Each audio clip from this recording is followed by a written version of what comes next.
कहते हैं मृत्यु से ठीक पहले जब भगवान ने रावण से उसकी अंतिम इच्छा पूछी तो उसने ऐसे अधूरे कार्य बताए जिन्हें सुनकर स्वयं भगवान भी आश्चर्यचकित रह गए। रावण की पहली इच्छा थी धरती और स्वर्ग को जोड़ने वाली सीढ़ी बनाना ताकि इंसान सीधे चलकर देवताओं की नगरी तक पहुंच सके। सोचिए अगर ये संभव हो जाता तो स्वर्ग और नर्क का रहस्य हमेशा के लिए खत्म हो जाता।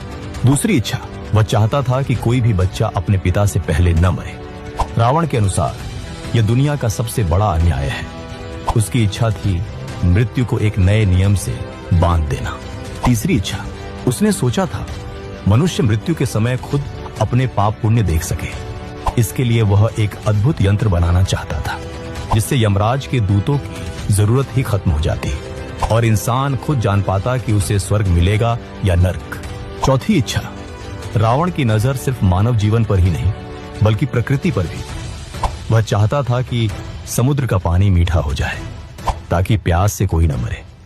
सोचिए आज अगर समुद्र मीठे होते तो पूरी दुनिया कैसी होती। पांचवी इच्छा, उसकी एक और इच्छा थी चांद को उसके काले धब्बों से मुक्त करना। वह चाहता था कि चंद्रमा श्वेत और निर्मल हो जाए, एक ऐसा प्रकाश जो अंधकार को पूरी तरह मिटा दे।